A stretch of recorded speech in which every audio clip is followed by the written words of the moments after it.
On the Talkback Show, on the radio, or whatever audiovisual device you choose to use. Welcome to the GBC podcast, where we talk about the Packers and our hometown of Green Bay. This is episode 68, created on January 10th, 2024. I'm John. I'm in Appleton, Wisconsin. Along with me this week, Jeff. He's back in Minnesota. And Neil out on the East Coast. Say hello, gentlemen, and tell us what you're drinking. Hello, gentlemen. Tonight, I'm drinking one of my favorite beers in celebration of the Packers making the playoffs. We've got a Firestone Walker 2023 Parabola Imperial Stout, barrel-aged. I was in Green Bay over the weekend, and I stopped by twice at my favorite brewery, Copper State Brewing. They also are a great place to go for lunch, and I picked up the Midwest Goodbye. The Midwest Goodbye is a rum barrel-aged Imperial Stout with vanilla, and it's even got wax on top of it. Tasty. I have the Redwood Empire Pipe Dream Bourbon Whiskey on the Rock, my football-shaped ice cube. All right, you can find us on YouTube and Twitter at Green Bay Chat and Facebook at the GBC Podcast, Green Bay Chat. And just the audio is available on Apple Podcasts as well as Spotify by searching for Green Bay Chat. Well, the regular season has ended. Let's take a look at Week 18 and how the season worked out for us. We'll wrap it up with some statistics and numbers. And you know what we get to do today, you guys, is we get to compare our preseason guesses to reality. So get your stories straight in the next couple of minutes. Hey, you know what? Green Bay Packers are also in the playoffs. Let's talk about that today. And we'll be benevolent and make some new playoff predictions. We have the wild card round in Dallas as well as some history tonight. So let's start with a fun day in Green Bay. Sunday, the weather was mild. An afternoon start. It was a heavy crowd in Green Bay. Bears fans were really making their presence known in Green Bay, and a nice day all the way around. Neil, I got to see you there tailgating. How was your day? It was a great weekend. I arrived on Friday night, went to Merrick's for a classic Green Bay fish fry, and then had a very good weekend in the GBC, specifically including going out to Stadium View in the Stadium District on Saturday night. I went with my son, who went to the Stadium District as a 21-year-old for the first time. That was added level of entertainment. I saw a couple of our friends, but overall, it was a really good atmosphere at the Stadium View. There were a reasonable number of Bears fans. There were, as you recall, some other games that were being played in the NFL on that Saturday. So you had the random Colts fans and Texans fans showing up as well, but it was spirited. And I think as much as anything, what I like in a playoff or playoff-like weekend is the spirit within Green Bay, and the Stadium View was hopping. People were in a football mood. People were having fun. It was the perfect lead-in to a Packers game day. And you're right, Neil. It was just good weekend, good vibes, good weather. And Sunday rolls around. We've got mid-30s, overcast. The sun did peek out for a little bit, but tailgating was awesome on Sunday. Parking lot opened at 11:25 a.m. and boy, did the fans come through. We had a huge crowd at the Lot 1 tailgate party. And even before that, Neil, I walked around a little bit, or at least I walked from Lot 1 over to you at the distillery. And between our two locations, I got to see a lot of people out and about doing their thing. It was an electric atmosphere for the last game of the season. It was notably electric compared to any other game that we've had this season. There was a lot of energy prior to the Chiefs game, for sure. Certainly opening day is always great, but there just was an added anticipation in the air of Packers fans and in the attitude of Bears fans as well. The Bears fans were confident in their team. They didn't certainly think that they were certain to win, but they did think that it was going to be a good game. They were certainly hopeful of the possibility for an upset of their team knocking out the Packers, and they certainly loved the concept of knocking the Packers out of the playoffs with Justin Fields beating that Packers new quarterback and stealing the ownership of the Bears back for their team. And well, that didn't happen, as we'll talk about later, but the excitement of Bears fans absolutely contributed to the excitement on Sunday and Saturday. For the both of you, when you're tailgating, was there kind of a nervous anticipation, like deja vu all over again from what could happen last year, an elimination game, or was there more positivity around this team for this game? My experience is, yes, there was some trepidation. So I decided to take the role of positivity, and I just said, we're winning today. People were, oh, I'm so nervous. I just want to know what team's going to. I said, it doesn't matter. We're going to win today. So I took that role and decided to be the Rock. I actually thought I experienced the opposite, that this seems to entirely be about playing with house money. Certainly as we get to the playoffs, there's a house money component to the Packers-Cowboys playoffs game.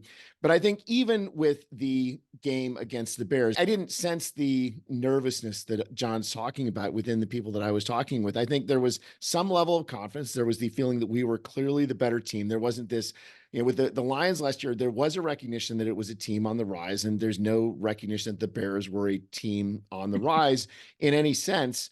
But there was also a difference in that this was not a team that was primed to make a Super Bowl run, right? The last year's team that went 8-9 was coming off a 13-4 season that ended in a very disappointing way in the playoffs. We were pushing our cap money forward and forward and forward, and it was a Super Bowl or bust kind of approach that the Packers had last season. It was disappointing, not just being at that 8-8 position, but the losing would have been a failure of a season last year. If we happened to lose against the Bears, it would have been disappointing, but it wouldn't have been a failure of a season. I think that difference in outlook as to what the positive and negative side of the game are manifested itself in what the fans' attitude was. So because there was a lot less sort of expectation, and frankly, our success over the last multiple years now against the Bears, I suppose that both sort of work in our favor. Like you said, Jeff, the expectations of the season were not this high. So everything is a bonus here, right? And I think even in our preseason talks, I said, hey, let's look back to 2019. In 2019, this was a team that we expected that year to be rebuilding, to get 6, 7, maybe 8 wins. And boy, did we get the bonus plan with 13 wins in 2019 and had a great series of Fleur's first 3 seasons. So now we're back here to the 23 season, right? And it's now 8-8. And now it's like toying with you. It's dangling. It's like, hey, look at this carrot. Just please don't leave me at the altar, I think was some of the feeling that people got. Let's not just crash and burn here like we did last season. Knocking on the doorstep, you got to just barge through that door. And that's exactly what the Packers did on Sunday. Neil, you had said a couple weeks ago, and I thought back to this. John, you asked the question, like, would it be best if we didn't make the playoffs or if we got into the playoffs? Jeff, thank you for bringing that up, because I was going to bring it up anyway.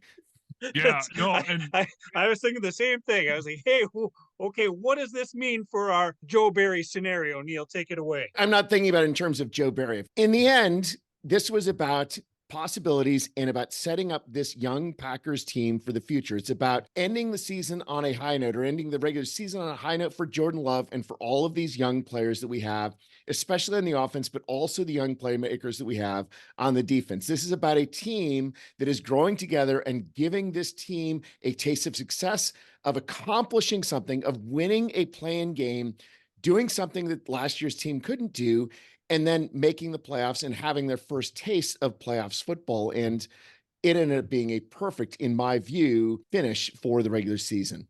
They are going to be going to the playoffs, and the team, just the excitement, the locker room vibe that they had, all of that excitement is something that really shows the spirit of the team, something that I think some people were doubting a few weeks ago after we had lost a couple of games. And like I said, the more I thought about this, Neil, I really agree with you now. At the time, I was like, not really sure.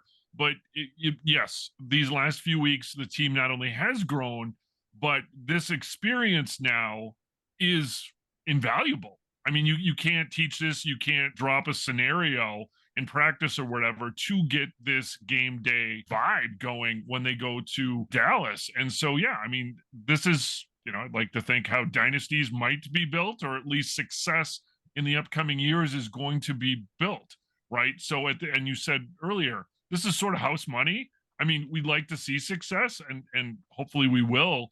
But if we don't, it's still that experience and that vibe and bringing the team together, because this team really has gelled.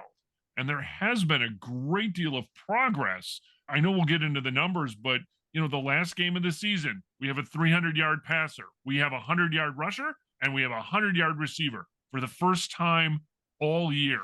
So talk about peaking at the right time. And on top of that, Jeff, the most important statistic of all is the score. Packers get the win 17-9 in this one. Defense holds the Bears offense to 3 field goals. And in the end, it probably wasn't that close, 17-9, but at the beginning, Neil, didn't start out so well, right? I would note that it was close the entire game. This was never more than a one-score game. And you talk about the things that we feared as Packers fans going in, and some of those things happened on the Bears' first drive. So the Bears get the ball first, do a couple of plays, and on a 3rd and 4, Justin Fields runs for 6 yards to convert the first down. A couple of plays later, pass to DJ Moore, a pass to EQ, both of those for first downs. They got down all the way to the Packers 26th and really did not have a lot of resistance from the Packers. But it was what happened then that started to indicate where this game was going. The most important being on first down, Lucas Van Ness with a sack of Justin Fields, pushing the Bears back. That ended up being the furthest they moved the ball forward. 3 plays later, the Bears kick a 50-yard field goal. They, at least from their perspective, made a 50-yard field goal. And nonetheless, the Bears even though we had made the defensive plays, the Bears started out this game ahead 3-0. And they got the bonus doink. They, they got the doink that carried them through the uprights. So they sort of the football gods were maybe smiling on them at first here too, right? Yeah, and the football gods were not smiling on the Packers on their first drive either. Again, there are elements of it that looked really good. We had a Jordan Love conversion on a 3rd and 6. There were things that were good, but we got down to the Chicago 15, and then we stalled in the red zone, as we have been prone to do in recent weeks. Most importantly, on a 3rd and 6 with a sack of Jordan Love that led us to field goal range, and then we missed the field goal. So now we're down 3-0, and the Bears have the ball. This was decidedly an inauspicious start to that game. That's true. However, that ended up being the only sack that Jordan Love took all game. Obviously, we didn't know that at the time, but you're right, Neil. But unlike other games where we've kind of seen the first half sort of devolve, I never really thought like, oh crap, this is really concerning.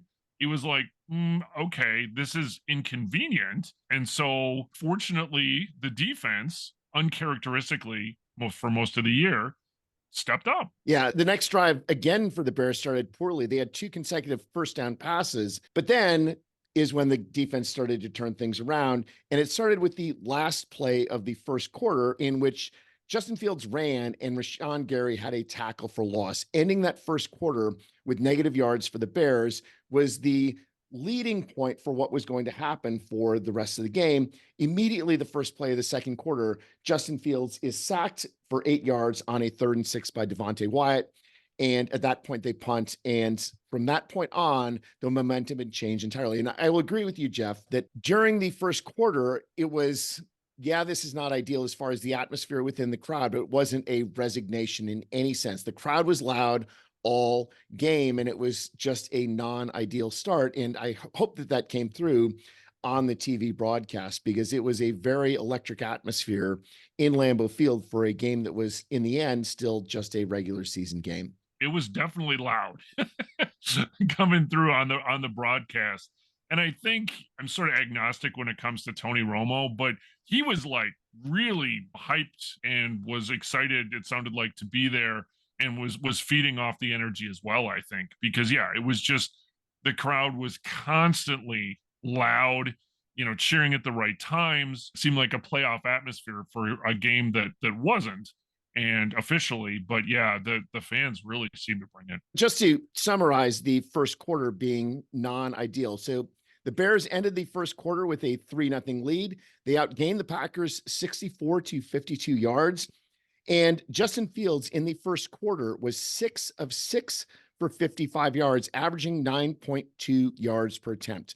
We'll get back to those 6 of 6 for 92, 6 of 6 for 55 in the first quarter when we summarize the overall game stats. But that was certainly the high water mark for the Bears. And everything the rest of the game was mostly Packers. There were a couple of blips as well that were unfortunate, but the game was very much statistically the Packers from that point on. The Chicago Bears Super Bowl was to outperform the Green Bay Packers in the first quarter of this game, and that's exactly what they got. For one quarter.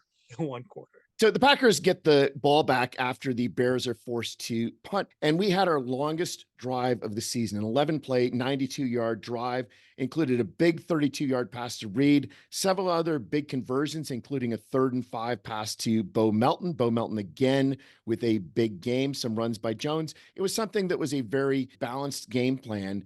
On that drive, we just methodically moved the ball downfield. And then on a 3rd and 1 at the 10-yard line, Jordan Love, Dontavian Wicks, touchdown pass, and now the Packers have the lead. What I liked about the drive, though, was the fact that Aaron Jones was really involved. And a lot of his runs were huge. And this was one of the best running defenses in the league. And they just had no answer for Aaron Jones. And Love was just a surgeon with those throws. His completion percentage was fantastic as well. They just seemed like, I would say, a foregone conclusion, but I mean, just a perfect mix of the run and the pass. And when Love dropped back, it was like, oh, okay, who's he going to kind of thing. Not, oh God, what's going to happen? Or, whatever. It just, and that's, I don't think we're quite there yet, but for a rookie quarterback to not be thinking, oh crap, what's going to happen when he drops back, and to be like, okay, who's he going to find, what's going to develop on this play? That's what I found myself getting involved with, like really excited. How is this going to pan out? Right. And Jones, 111 yards rushing on the day, 5 yards per carry is a great number as well. But it's the 3rd consecutive game in which he rushes for over 100 yards, the 3rd win in a row. And it's one of those things that we like to come back to is let's not just say we're going to commit to the run, but let's actually commit to the run and see what happens. And it is proof positive in these 3 games that Aaron Jones is a great running back. And he is a game changer. He is an integral part of this offense. And his performance is so dynamic. I think, Jeff, it changes the rest of the offense as well. The other thing, though, is it wasn't like we just did 1 or 2 drives with Jones, then forgot about him for quarters, and then got back to him. Yeah. He had 23 yards in quarter 1, 25 in the second quarter, 41 in the third quarter, and 22 in the fourth quarter. He was getting consistent rushing attempts, consistent yards throughout the entire game. He caught a number of passes in there as well. So he was pretty much always at the ready and contributing, like I said, all 4 quarters. I hope in Dallas they don't forget about Aaron Jones. It's another 30 yards off of 5 catches. But the other thing that's interesting about the numbers on the day is that Aaron Jones is the only true running back to get any rushing yards, and as a running back, the only one to get receiving yards as well. While there was some rotation in there and Bo Melton got a couple of carries, it was the Aaron Jones show as far as the ground attack goes. And this may be an advantage of Aaron Jones missing a lot of time earlier in the season, is that Aaron Jones is now fresh at the time of the year when it is most important for your players to be fresh. Kind of like James Starks in 2011, right? Ironically, that, the injury and some of these other things may have played to an advantage. There was a discussion on the broadcast about how fast he is, that he's faster now than when he first came into the league, and really top end speed of all the running backs. So yeah, and he looks effortless when he's running out there. It's exciting that, okay, here's a guy who doesn't have a lot of yards on his body or whatever you want to call it for this season. And you're right, he seems super fresh. Ultimately, though, the first half ends, Packers in the lead 7-6. It felt to me a lot more comfortable than 1 point. But the other thing that was impressive about that first half is in real time, it was about 60 minutes. Neil, what's the feeling in the crowd, not only with how fast that first half went, but what are you guys feeling at halftime there too? Well, I was talking to Chris, and when the 2-minute warning came about, we were 1 hour into the game at the 2-minute warning. It was just like, wow, this game has absolutely flown by. And that's what happens when you have no penalties. You have very few incompletions. You have a lot of running plays. But I think most importantly, there was optimism about the way the offense and the defense were playing. And as long as we could continue that momentum into the second half, maybe avoid some asshat mistakes or something like that, we were going to be in good shape. And yes, there were opportunities for the Bears to turn this game around. Bears' last drive of the first half, they got all the way down to the Packers 13, and they did it with, a 4th and 1 conversion by Fields, a 3rd and 4, 33-yard pass to DJ Moore, the sort of things that we go back to the Panthers game or the Buccaneers game, that we'd be saying, oh shit, what is going to happen? Is this going to be the turning of the tide that goes against the Packers? But the difference is that we are making the plays on defense. Specifically, the front seven are making those plays. And once the Bears got down to the Packers 13 on a 3rd and 6, this time Kenny Clark comes up with a sack, and the Bears are forcing a field goal that made it to a 7-6 game. And it's all of those big plays as far as the sacks are concerned that really were the game turners as far as the defense is concerned. They stopped drives, and combine that with the relatively small number of drives that the Bears had overall, that was the difference in the game. But overall, as far as the sacks for the Packers in the game, this was remarkable. They had 5 sacks on the Bears' first drive, 6-yard sack on a 1st and 10 at the Green Bay 26. Field goal 3 plays later. Second drive, 3rd and 6 at the Green Bay 42, 8-yard sack that led to a punt. Third Bears drive, 3rd and 6 at the Green Bay 13, a field goal for the next play. On the Bears' 4th drive in the second half, they had a 3rd and 7 at the Packers 48, and that sack led by Quay Walker led to a punt. And then on their last drive, they had a 2nd and 16 at the Green Bay 44, 6-yard sack by KGB, pushes them back to midfield, incompletion on the next play, and punt. Every single one of those sacks was consequential. On average, the Bears had 9 yards to go on the plays on which the sacks were made. On average, the Bears were on the Packers' 35-yard line. All 5 sacks were in Green Bay territory.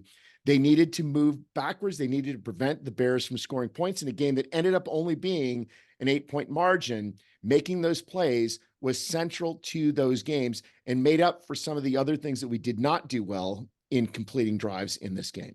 Like maybe clock management on the Packers' last drive of the first half deal. That was so painful. It's not that they didn't have clock management. They just happened to be going in the wrong direction when he went out of bounds. That's all. That's a rookie mistake. Or Kraft not running out of bounds, or pissing away a timeout earlier in the half. Or, I mean, when we got the ball back, we had 2 timeouts and a minute 17 left. We drove 56 yards on 7 plays. That should have left us with plenty of time to get a field goal unit on, to kick a field goal to at least make it a 10-6 game at halftime. That was, I'm going to chalk it up to youth, except for the fact that Matt LaFleur is in his 5th year, and Matt LaFleur should have some of these things down a little bit more. But I think going back to the things that we said earlier, when we made mistakes earlier, it didn't feel like, oh shit, it's like, is this going to get us? But we still were optimistic within the crowd. And thankfully those didn't bite us in the ass, but we can't make mistakes like that against a really good Dallas team this week. Right. But just how LaFleur reacted, though, I think this was mostly player mistake. I mean, he was pissed. I mean, you could just tell he threw down the headset. I mean, this seemed to be more on the players, I think. Just those couple plays. Yeah, were Kraft. I was really surprised. You got a few more yards, but you got to get out of bounds. And even LaFleur said, in his interview at halftime, it was just like, these are the things that can come and bite, come back to bite you. Fortunately, they didn't. But yeah, it was like, oh man, that was so, what the hell were they thinking? But they survived it. They survived it, and they survived it because they were starting to show dominance as a team. The Packers had 8 first downs in the second quarter to 2 for the Bears. The Packers had 148 yards in the second quarter to 37 for the Bears. Jordan Love in that second quarter was 11 of 13 for 121 yards and a touchdown. We were starting to assert our dominance, and it was only the missed field goal and the poor clock management on that final drive that was the difference between a 7-6 game and a game that had a much more comfortable margin. And thankfully, we got enough of margin in that second half. But the good news is, after halftime and seeming adjustments, which again, hey, what a novel concept, right? That the Packers came out and just said, okay, we're just going to score and there's nothing you can do about it. And true to form, that's what exactly was needed. And I think that, I'm guessing in the crowd, that sort of calmed everybody's nerves at that point. That just to come back, this harkens back to the Mike Holmgren days, where you assumed that adjustments would be made at halftime and you would come out and have a really great first drive to that second half. 6 plays, 75 yards, a touchdown, 14-6 lead. That is how you start half of football. That's how you put your team on the front foot, put the other team on the back foot. And so the Bears get the ball for the first time in the second half, and they don't go anywhere. Now, there were no 3-and-outs in this game by either team. They didn't really get much going. The defense didn't allow the Bears to get much going. And, they fortunately had to punt. And it seemed like at this point, though, all the momentum was going for the Packers. It was going for the Packers until, well, you had a rookie mistake. I think that's the generous way of stating it. The Packers get the ball back after the Bears punt. They drive 30 yards. They have a 3rd and 2. Jordan Love doesn't see space downfield. He realizes he's got the legs. He can run for the first down. There certainly was room for that first down there, but he forgot about covering up the football. And it was a first-year starter mistake, I think, as much as anything else. That has certainly not been characteristic of him this year. You know that there are going to be some mistakes. And I think that, you just listen to Jordan Love's interviews post-game, and he realized that this was all on him, and he's got to do better with that. I'm just not concerned about that overall, at least based on what the final result was. But to be fair, that did give the Bears immediate momentum. And on the Bears' next drive, starting from their own 42, 8 plays, 41 yards, they end up with a field goal to bring it to a 14-9 game. And yes, this is a situation where, okay, the Packers need to do something on the next drive, because we don't want a situation where the Packers end up punting and the Bears have the opportunity to go ahead on a long drive against the Joe Barry defense. And I would say there was more nervous after that field goal than there was at any point previously in the game, because now we're getting into the later stages of the game. Now we're in a situation where the number of drives remaining is getting scarce, and a mistake at any point here is potentially going to be fatal as far as your chances are concerned. And the Bears, when Jordan Love fumbled, this was essentially at the end of the 3rd quarter, the Bears scored their field goal that brought it to a 5-point game early in the 4th quarter. And yeah, you needed the offense to make a drive at that point. You needed to get it back to a touchdown lead. Jordan Love's defense a little bit when he ended up running the ball. There was on the broadcast, it seemed like there could have been a busted play. In regard to that, though, he actually had the first down. Had he not fumbled the ball, he would have gotten the first down because he made the yardage, but that did provide some momentum for the Bears, obviously. But the Packers were able to answer back with a scoring drive. I will say, from that perspective, that was probably the one spot in the game where I was concerned. You're right. It's a 5-point game. I thought, oh gosh, please don't let this game end in a 17-14 loss. But it is this drive. Then now Green Bay comes back down the field, and you get that field goal. Even still, there's over 10 minutes left when they get this field goal. But again, you're back to a comfortable 17-9 lead, but a good series of downs as well for the offense. Or at least one really good play with the 59-yard pitch and run with Jaden Reed. And that's really all that there was to that drive. We didn't really do a whole lot else, but in the end, that was good enough as far as the drive was concerned. And that's the thing, right? We've got this range of weapons. Jordan Love and Matt LaFleur are figuring out how to use these weapons. And it's just a matter of pick your poison almost at this point. They're not, deadly poisons yet, but they're certainly poisons that are going to be able to get and knock down an opponent. And we've got a lot of weapons that are out there. We're figuring out how to take advantage of those weapons. And Jaden Reed on that pitch and catch was a perfect shot to take that momentum back from the Bears after the previous 2 drives. It's that play that ultimately, gets him over the 100 yards on the game. He had 53 yards other than that. So 53 on 3 catches, 59 on 1. Pretty impressive. So this is the point in the game, though, where I got a little concerned, because this was the touchdown that was reversed. So, had they scored the touchdown there, it was like, okay, I would say cruise control, but there's certainly more celebration, and suddenly it's 21. But having that call overturned, I was like, okay, that's, and it was really close, and it was really bizarre in terms of how he caught it, didn't catch it, and then sort of rolled out of bounds. But this is where I think, where I was most concerned. But then the defense stepped up again. Yeah, despite Chicago getting the ball at their own 32, and this was a continuing theme all day that Chicago had fabulous field position. Chicago's average starting field position was their own 32 in the game, as opposed to Green Bay's average starting field position of only their 19.5-yard line. The Bears start out again with good field position because the asshats can't kick and cover a kick. But be that as it may, we once again had the defense step up. There was really only one good play that the Bears had on that subsequent drive. It went 8 plays, but only went 18 yards net. It was hurt by Rashawn Gary being offside on a 4th down. That's another one of those plays that could have kicked us in the ass, but thankfully didn't. They got down to the Green Bay 34, and then they started to make the mistake. So one of the interesting aspects of the game, there were only 2 penalties in the entire game, and they were both on the exact same drive. The Rashawn Gary that gave them a 1st down, but then they got to our 34. They have an offensive holding, moves them back immediately in the next play, a KGB sack that put them out of field goal range. They ended up punting because they made it to a 4th and 22 from midfield after getting to the Green Bay 34. They were in field goal range. They could have made it such that it could have been very interesting. The defense forced them backwards.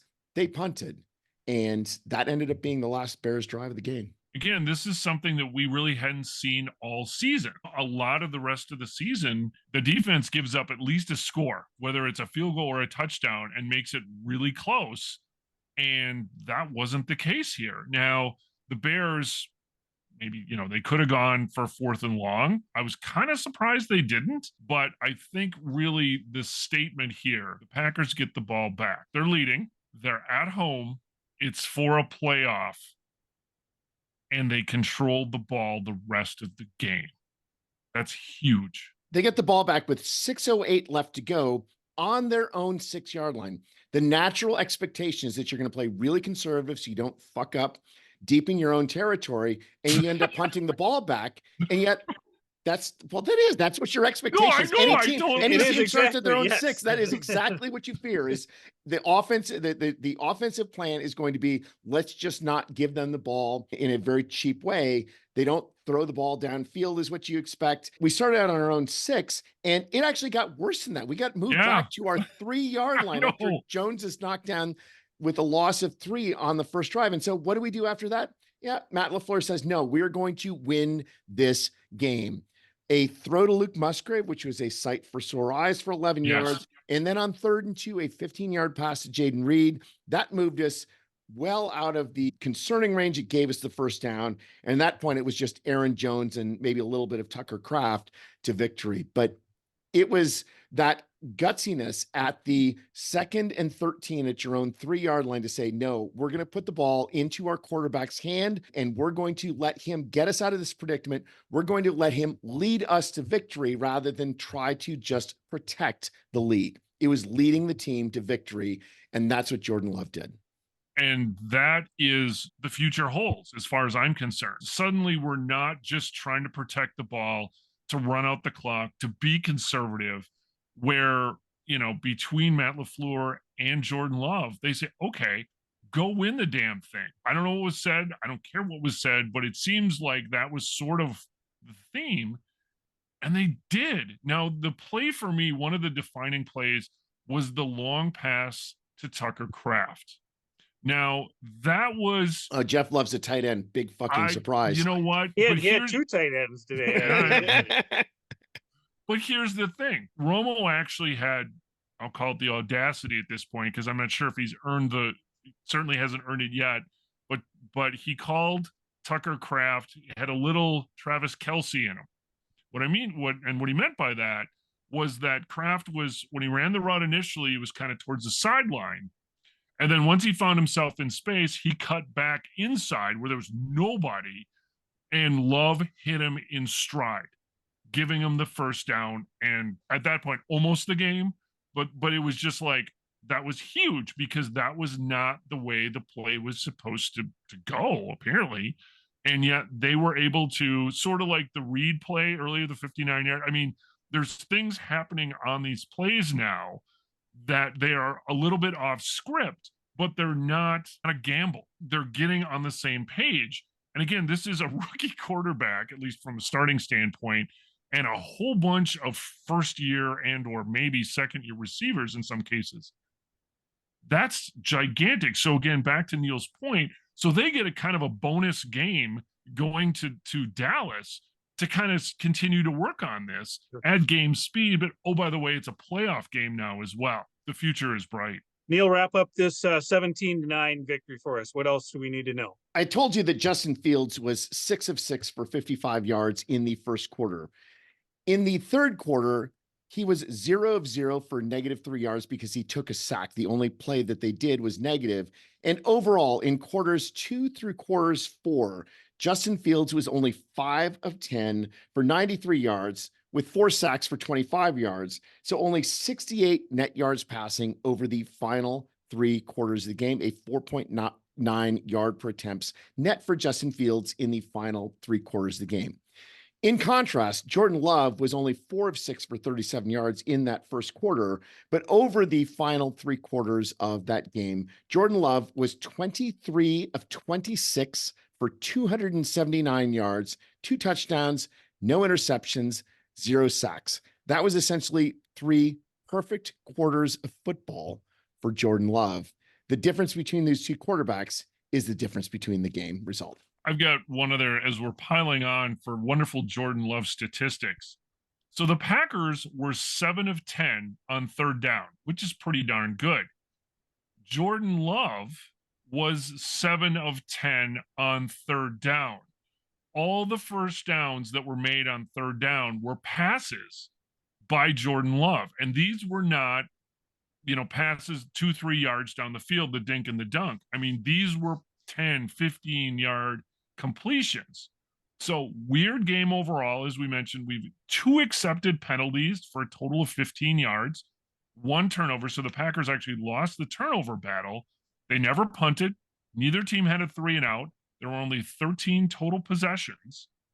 But I think with Jordan Love on third down, he was almost automatic. He would have been 8 of 10 had that touchdown not been reversed, because that was also on a third down. So, oh, by the way, on both of his touchdown passes were also on third down. Clearly comfortable operating the offense, and the future is bright. So the Green Bay Packers finish with a 9-8 record. And as we always say, the most important statistic, not only the score in a single game, but wins and losses. 9 wins, enough to get them to the playoffs this season.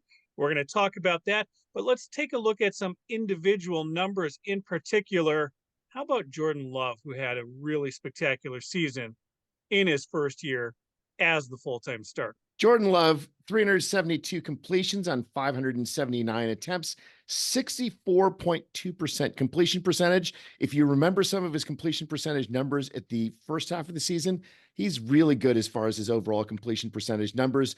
His 4,159 yards on the season passing is 7th in the NFL in the season. His 32 touchdowns, 2nd in the NFL in passing touchdowns, and he only had 11 interceptions. By QBR, the scale from 0 to 100, Jordan Love was a 62.0 on the season. That ranks 8th among all quarterbacks who played 10 or more games. His traditional quarterback rating is 96.1. That also puts him 8th on the season among quarterbacks who played 10 or more games. And I think all of us know that the biggest thing about Jordan Love is the progressions he's made as the season has moved on. And the statistics on Jordan Love since week 8, that is, since our loss to Minnesota. So this is now covering half of the season still. It includes a couple of really rough games, even including those rough games. Since week 8, Jordan Love has 21 passing touchdowns. That's 2nd in the NFL in that time, against only 3 interceptions, 2,677 yards. That's 2nd also in the NFL in that time period. And a 105.2 traditional quarterback rating, 3rd among all quarterbacks in the second half of the season. 144 first downs as a quarterback. That's also 2nd in the NFL among quarterbacks. In the second half of the season, Jordan Love was one of the top 2 or 3 quarterbacks in the entire National Football League. And somebody had to catch a lot of those passes. And one of those people in particular was the rookie Jayden Reed. Jayden Reed, 64 catches, 793 yards, and 8 touchdowns. And as we noted a couple of weeks ago, these are numbers that are ranking up there in all-time rookie numbers for the Packers. He has the rookie reception record now at 64. far surpassing, Sterling Sharp and Billy Houghton. Yards wise, he's still in the mix overall. And same with touchdowns. He's third overall now with the 8 touchdowns, but some great numbers. And he is landing his name among some Packer greats. Hey, Jeff, I want to throw this one out to you. Between the 2 tight ends, Tucker Kraft and Luke Musgrave, who ended up with more yards receiving? What's your guess? Boy, I'd say they got to be pretty darn close because really close. But the thing that, even though they were both, they were drafted, they both, when Musgrave went down with the lacerated kidney, Tucker Kraft said, hey, okay, I fully embrace this. And I think we're seeing, to get both of them on the field at the same time. So they've got to be close, John, because like I said, Tucker had some really impressive games. Wow. Their numbers are near identical. Kraft, 31 catches, 355 yards, and 2 touchdowns. Musgrave, 34 catches, 352 yards, and 1 touchdown. They're separated by just 3 yards between them. And again, just a lot of promising young players on this Packers squad. You've got first-year rookies and first-year players, second-year players. These guys are playing above and beyond what expectation was. So all of these numbers are such gravy when you start throwing into what was expected or how they performed over expected. And just a really good season that we ended up getting out of this very young Green Bay Packers team. Historic. And one last thing, too. Again, if Jordan Love had been starting for the Bears, he would have been the all-time leading quarterback. Well, that's presuming he put up the same numbers, Jeff. Well, okay, fine. But still, think about that. That's pretty amazing. His season, and he didn't have a stud receiver, right? He didn't. Watson was out, unfortunately, for a fair amount of games. And so it was just, he was throwing the guys that sort of making it up as they were going along, and a historic season all around. For a guy who only missed 1 game, Jaden Reed sure took on the role of that stud receiver, at least as best as he could, and gets over 100 yards in the last game. Bo Melton, the other 100-yard receiver last week as well. And again, that main statistic, 9 wins. So that record, 9-8. Let's take a look at where we predicted this Packer team in the preseason. Neil, you predicted the Green Bay Packers to be 9-8, but you picked them to win the NFC North. They came in second. That just means that I underestimated the Lions. You did. I picked the Packers perfectly. Jeff went with a 10-7 Packers record and an NFC North win, so he's off by a little bit on both. I went with the 10-7 record, but I did not underestimate those Detroit Lions. I picked the Lions to win the division, and I had Green Bay as the second place team in the North and getting the 6th seed in the playoffs. So we all did pretty well, I think. I think the Packers did pretty well, and our optimism ended up being matched by the abilities of the Packers. In that season preview episode that we did make playoff predictions. We're not going to go back to those because there are a couple of things that we did okay on, and I don't think any of us really watch AFC football well enough to make predictions on the AFC anymore, at least not there are injuries in the AFC. Injuries were the biggest determining factor in the AFC, John. You don't win your bet by looking at injuries, Neil. So we're going to ignore what we predicted, and we're going to get another chance here, taking the 14 teams that are in the playoffs and start making our predictions.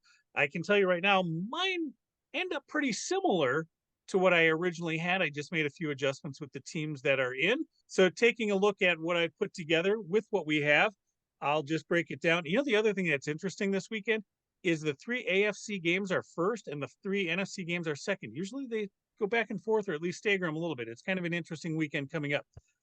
So we have the Cleveland Browns and the Houston Texans in the, kind of the Deshaun Watson Bowl. And I'm actually going to take Cleveland in that matchup. Kansas City and Miami, just by nature of the weather that is going to hit Kansas City on a night game, I'm going to take Kansas City over Miami. And Buffalo, Pittsburgh, I like Buffalo this weekend as well. That means next week I've got Buffalo and Kansas City matching up. I'll take Buffalo there. Cleveland going to face the number 1 seed Baltimore Ravens, the old Cleveland versus the new Cleveland. I'll take Baltimore in that one. That means the AFC Championship game is Baltimore and Buffalo. I'm going to stick with my Buffalo Bills making the Super Bowl for the AFC. In the NFC this weekend, yes, I am taking the Dallas Cowboys over the Green Bay Packers this weekend. The Detroit Lions in the Matthew Stafford Bowl over the Los Angeles Rams. Actually, I guess the Goff and Stafford Bowl, right? I'll take the Lions there, and Philadelphia to get the quote-unquote upset on the road in Tampa Bay. So next weekend, it'll be Detroit at Dallas. I'm going to give Dallas the home field advantage there, and then Philadelphia facing the 1 seed San Francisco 49ers. I'm moving Philadelphia on. It'll be an NFC East, NFC Championship game. Philadelphia taking the win. Philly versus Buffalo in the Super Bowl. And I've got the Philadelphia Eagles as your champions. John, have you watched the second half of the season, what the Eagles have done in the second half of the season? Nope. Nope. Okay, then. I'm effectively sticking with the decision that I made in the preseason. I am not jumping ship. That is exactly what I had in the preview, and Buffalo and Philadelphia, so I'm sticking with that. John, as you're going through the AFC, we have pretty much the same picks. So I've got the Browns over the Texans, the Chiefs over the Dolphins. Yeah, the weather is going to be huge in that one. And the Bills over the Steelers. So therefore, the Ravens and the Browns, I've got the Ravens. Chiefs and the Bills, I've got the Bills. So I've got an AFC championship of Ravens and Bills, similar to yours. And I've got the Ravens coming out of that one. Okay. So the presumptive MVP candidates. So we'll see. NFC is completely different. Completely different. So you know what? What the hell? As Neil said earlier in this podcast, Packers are playing with house money. They're going down to Dallas. I'm picking the Packers, baby. So I'm also in the Detroit Bowl, Detroit and Rams. I'm picking the Rams. Although I would like to see Detroit win. The Rams are also kind of Why? Because they haven't won a playoff game in decades. Good. Let it last longer. I don't understand this. You sound like a Big Ten fan. Take your rivals and beat them down into the ground, for Pete's sake. But I did pick the Rams, okay? So, and then because I have watched the debacle, the cluster that is the Philadelphia Eagles, I picked the Bucs. So I've got Packers 49ers and Rams and Bucs. So I've got the 49ers over the Packers because the 49ers are good. And also the Packers are unable to beat the 49ers in the playoffs recently. Yes. Then I've got the Rams over the Bucs. So I've got the 49ers and Rams, and I've got the 49ers. So I've got Ravens 49ers in the Super Bowl, and I've got the San Francisco 49ers as your Super Bowl champions. All right. Our AFCs sound reasonably similar. I've got the Bills over Pittsburgh. I think Pittsburgh is going to be destroyed in this game. I have not liked what I've seen from Kansas City for a long time, going back to when I got them to see them up close and in person when they played the Packers. Kansas City, despite having the best quarterback in the NFL, has the worst offensive playmakers that are left in the playoffs, and that includes the Steelers. I am picking Miami to upset Kansas City. Despite the weather, I think that there's just way too much offensive firepower for those Miami Dolphins. And I also have Cleveland over Houston. Despite the fact that I like Stroud, I think that this is going to be a good experience for him. It's going to be a springboard for him for the future. I just think the Cleveland defense is just too good. In the divisional round, Miami at Baltimore, I think Baltimore's just too good. Cleveland at Buffalo, I also think Buffalo is just too good. They are peaking at the right time of the year. And then in the AFC Championship game, I've got Buffalo over Baltimore again because of Buffalo peaking at the right time. Despite the fact that the Baltimore defense is historically good, I think that there is a little bit of a paper tiger with how the DVOA numbers are coming out. I think it's going to be a good game. I would not be shocked if Baltimore won that game. But I think that this is the year that Buffalo makes their breakthrough. On the NFC side, in the Mike McCarthy Bowl, I definitely see this as a very winnable game for the Packers. I just think that the Dallas offense is too good for the Joe Barry defense. I could very much see it being like a 51-45 game like the Packers Cardinals in 2009. But I think the Dallas offense is in the end going to beat the Packers defense. That will be enough. Although having said that, I could see the Packers win. And if the Packers win, Mike McCarthy's out in Dallas, which would be entertaining in its own right. But I think that Dallas just has too much firepower. I've got Detroit over the Rams because I just don't think the Rams are anywhere near as good as they have played over the last few weeks. I think Detroit is good enough against the Rams. And I've got Philadelphia over Tampa Bay because I saw us play Tampa Bay. I don't think Tampa Bay is very good either. I think Philadelphia's got its problems, but they're able to overcome a weak Tampa Bay team. In the divisional round, Philadelphia at San Francisco. I think this is a blowout for San Francisco. They are a far better team. Detroit at Dallas. It's in Jerry World. Dallas wins in Jerry World against Detroit. They will do better than they did in that Week 17 matchup. I think Dallas takes this. And then in the NFC Championship game, where you're going back to the early 90s, Dallas at San Francisco, I am picking Dallas to win that game, because I just think the playmakers on Dallas are better than the playmakers for San Francisco. I think Dak is better than Brock Purdy, no matter what Brock Purdy has put up as far as his numbers in his role as a game manager. I think Dak is just a better quarterback. I am choosing the better quarterback. That gives a Buffalo against Dallas Super Bowl, a rematch of some early 90s Super Bowls. This, by the way, John, is exactly what I predicted in the preseason. Yes, it is. And just as I did in the preseason, I am picking Buffalo to win over Dallas in the Super Bowl. This is Josh Allen's year. This is the year for the Buffalo Bills fans to finally win a Super Bowl and celebrate. Go Bills. Wow. So we've got some intrigue here. This weekend is going to sort of set the table for future success or not. But no, this is exciting. This will be interesting to see how this plays out, because all of those scenarios are fantastic.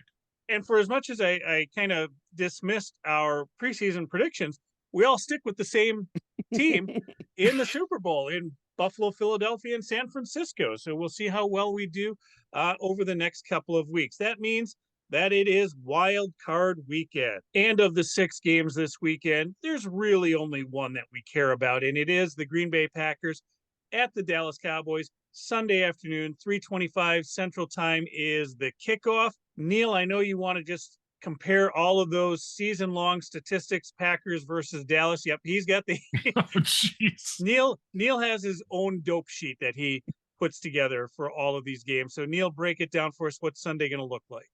Dallas's offense is really good. In yards per game on the season, they've averaged 372 yards per game in the season. That's 5th in the NFL. Their passing offense is 3rd in the NFL in yards per game. And by points, they're easily number 1 at 29.9 points per game. They're going to move the ball against us. Our overall numbers are middle of the pack as far as all of those are concerned. Passing touchdowns. Dak Prescott and the Dallas Cowboys have the most passing touchdowns on the year with 36. Now, Jordan Love is 3rd at 32. And Dallas also has the most first downs on the season at 395. And they have the most passing first downs on the season at 229. They're also 2nd in the NFL in 3rd down conversion percentage at 48.3% 3rd down conversion. They're really good. Where are their lesser strengths? Because I don't think any of these are weaknesses, but they are only 14th in rushing yards per game on the season, and they're 13th in total sacks allowed. They've allowed 40 sacks in the season. In contrast, the Packers have only allowed 30 sacks in the season. That puts them at 3rd in the NFL in fewest sacks allowed by their offensive line. The Packers are also doing pretty well on 3rd down percentage. The Packers have converted 47.1% of their 3rd downs. That puts them 5th in the NFL. So we're really, the eye test of what we've seen of us being able to convert on 3rd down. That is what we have done over the course of the season. The only negative for either of these two teams is that both teams are highly penalized on offense. The Packers are 25th in total offensive penalties. Dallas is tied for 30th in offensive penalties at 115 on the season. But not only is Dallas good on offense, Dallas is also good on defense. In yards per game, Dallas is fifth in defense, allowing only 300 yards per game. They're fifth in passing defense, only allowing 187 yards per game.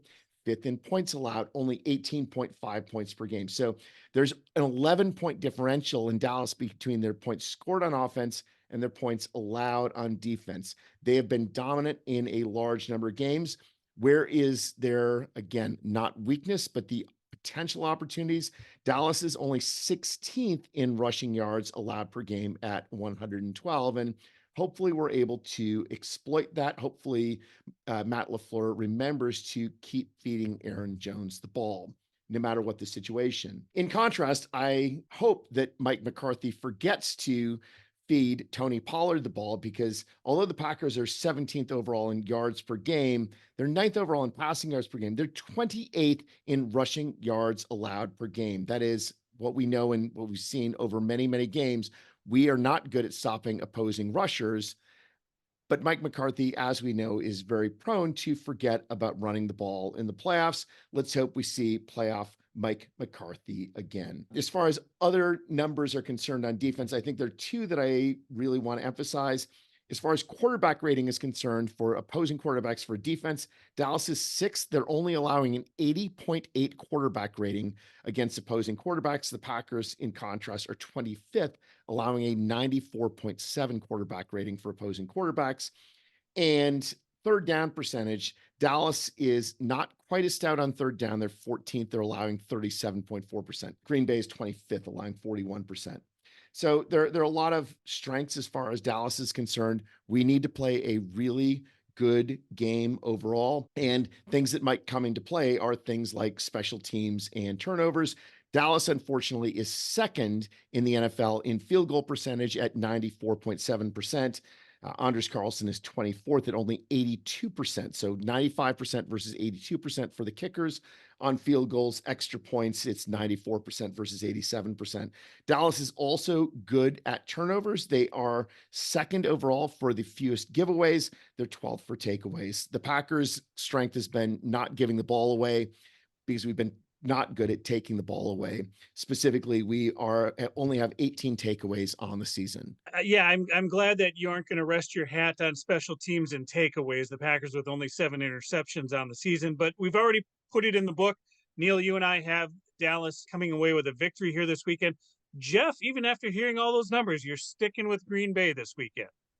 Yes, because I saw the way Detroit played them, and you know what? That was an effective formula. If you can get to Dak Prescott, get him rattled, and not turn the ball over yourself on offense, and not go for it multiple times for a 2-point conversion, strange things might happen. And I think the Packers have never lost at Jerry's World at AT&T Stadium. They're currently 5-0. We've got the waxing gibbous moon, so we're gonna go this week. Is it really?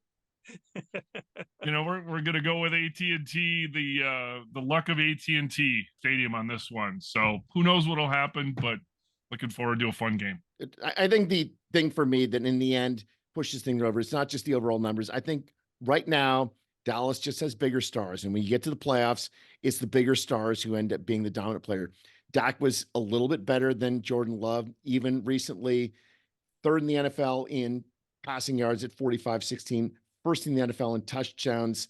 He had a 72.6 QBR over the season, second in the NFL, 105.9 overall quarterback rating, second in the NFL to Brock Purdy. Tony Pollard had over 1,000 yards rushing. CeeDee Lamb was second in receiving at 1,749 receiving yards and 12 receiving touchdowns, with 135 receptions for CeeDee Lamb on the season. I just think their stars are good enough to push this game over the edge. I hope that's not the case. I can see many scenarios in which our team is going to be able to win. Those are led by Mike McCarthy and being Mike McCarthy in the playoffs. But I don't think that's the most likely situation. I'm hoping the Packers do it, but I think the Dallas is just a better team. Well, the one thing that also factors into this is that Packers are playing with house money, right? They're like, hey, they're in the playoffs. Here's some experience. Dallas has massive expectations, right? Massive expectations. because had Detroit won that game, Dallas would not be the 2 seed right now. So you've got a situation where things could have changed, you know what I mean? And so all the onus, as far as I'm concerned, is on Dallas. And, maybe they'll crack under the pressure. You're right. On paper, certainly they've got statistically, but maybe the pressure will get to them. Maybe not winning very many playoff games or getting into a Super Bowl in the last, I don't know, 3 decades. There's a certain amount of pressure with this team, and maybe they won't live up to it. Yeah, but if it relied only on their offense, I might maybe believe you, but their defense are full of studs too, starting with Blandon leading the NFL with 9 interceptions on the season, including 5 pick sixes on the season. Micah Parsons with 14 sacks on the season. They've got real playmakers. They've got people who can make plays anywhere on the field in any phase of the game. I just don't, and it's in Dallas. If we're not in Dallas, I might feel a little bit better. I agree with you, Jeff. I think pressure is a real thing. Choking is a real thing in sports, no matter what certain people may not want to admit. Choking is a real thing. I just think this team is good enough. And I agree, Neil. I think it is the stars for Dallas that are going to carry the game for them. Speaking of stars, Dallas expected to wear white. They're telling their fans to make it a whiteout. That means I really like Green Bay gets to wear green on Sunday. Jeff, you alluded to some recent numbers with these two teams. The last time that Dallas beat Green Bay was in 2016. The last time Green Bay lost in the state of Texas, 2007. And my favorite statistic here, the last time that Dallas beat Green Bay in the postseason was January 14th, 1996. That's exactly 28 years ago this Sunday, but that was in the NFC Championship game back then. But Jeff, you're going to tell us about a different championship game. Take it away. That's right. The 1967 NFL Championship game. It was the 35th NFL Championship game played, and it was on New Year's Eve Day, 1967, at Lambeau Field in Green Bay against the Dallas Cowboys. The winner would advance to the AFL-NFL World Championship game, later known as Super Bowl II. The Central Division champion Packers came into the game as 6.5-point favorites, having upset the Los Angeles Rams in Milwaukee the previous weekend in the Western Conference Championship by a score of 28-7. The Dallas Cowboys came to Green Bay as the Capital Division champions, destroying the Century Division champion Browns 52-14. Because it was an odd-numbered year before 1975, the NFL Championship was hosted by the Western Division champion Packers. Even-numbered years were hosted by Eastern Division champions.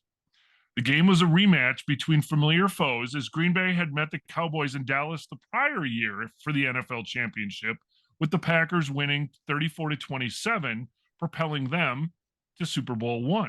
The Packers were attempting to do something that had never been done before in football's modern playoff era: win 3 consecutive world championships.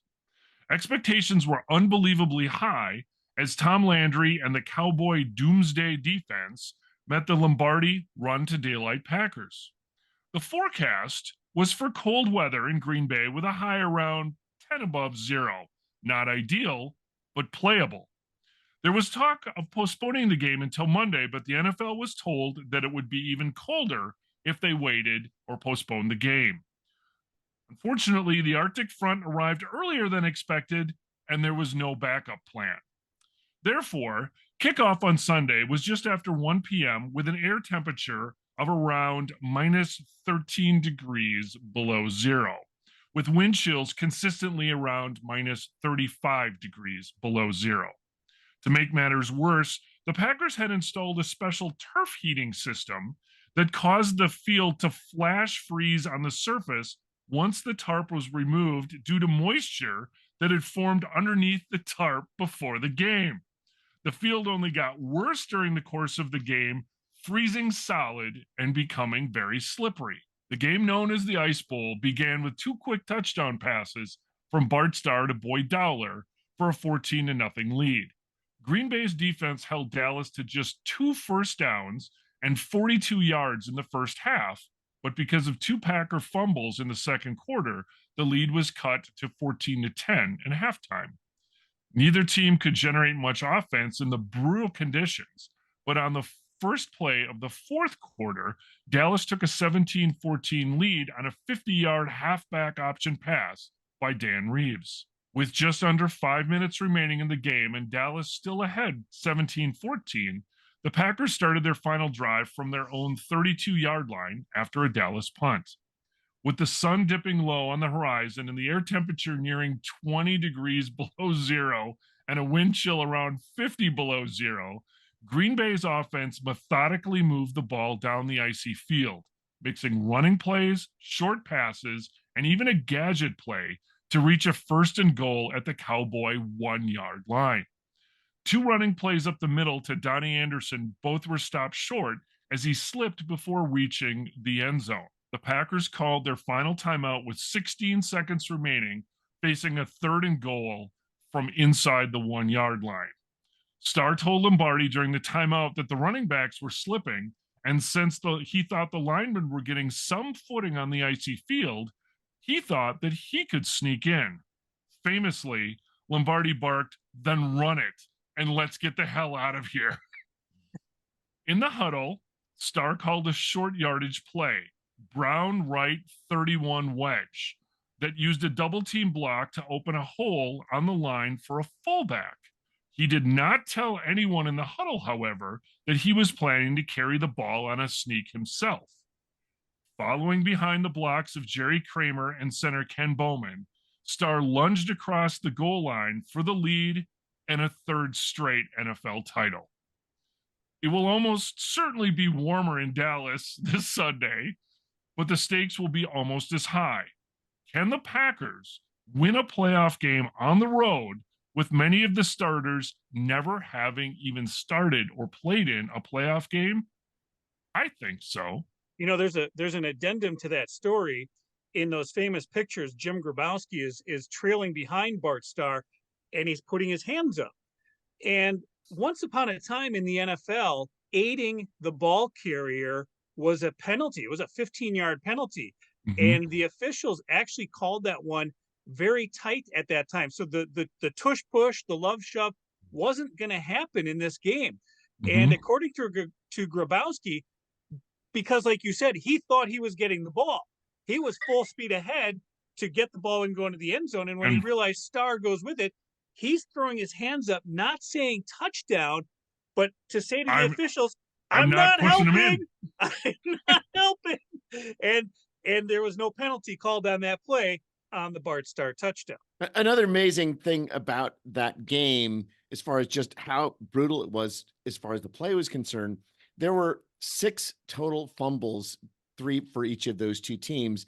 Dandy Don Meredith's passing line in that game, 10 of 25 for only 59 yards on 25 passing attempts. And Bart Starr had a globally great game, obviously, with the 2 touchdown passes, did a lot better with 191 yards passing. But Bart Starr was sacked 8 times for negative 76 yards in that game. It wasn't like we completely dominated or they dominated. The elements dominated both teams, and you can see it in all of the negative plays that were present in that game. The negative plays aren't what won it in the end. It was moving the ball forward, and the Packers legend was the Bart Starr sneak to win that game. All right, well, we're looking forward to another epic, possibly historic matchup between these 2 franchises, the Packers and the Cowboys, on Wild Card Weekend on Sunday afternoon. I can say that I think I'm beyond the Cowboys being the bane of our existence. I feel good knowing how we kind of overcame that in the 90s, so I'm okay with whatever happens this weekend.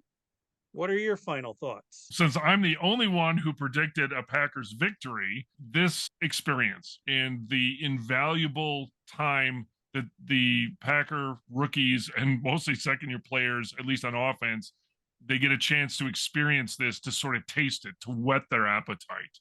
And I think this will hopefully go very far in their progression and their success in next and in future years.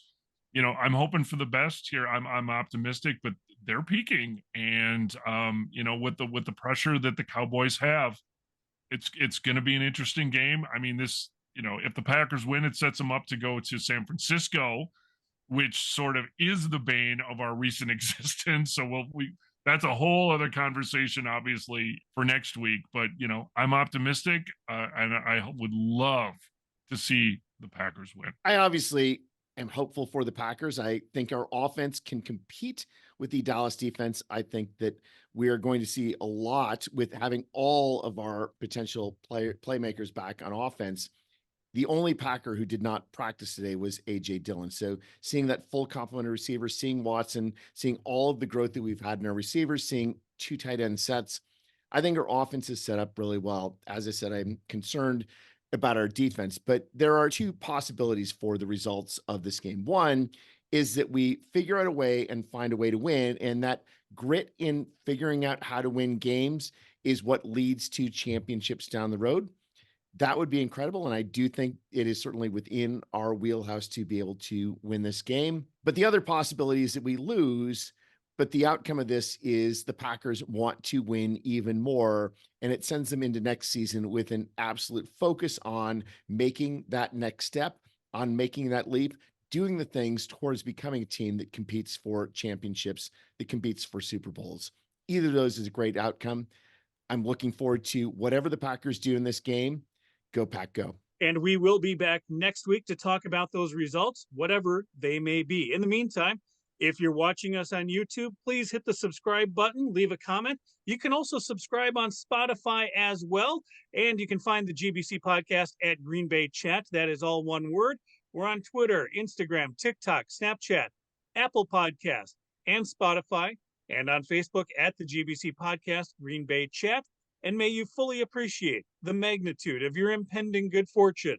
Thanks for joining us. Good night. Good night.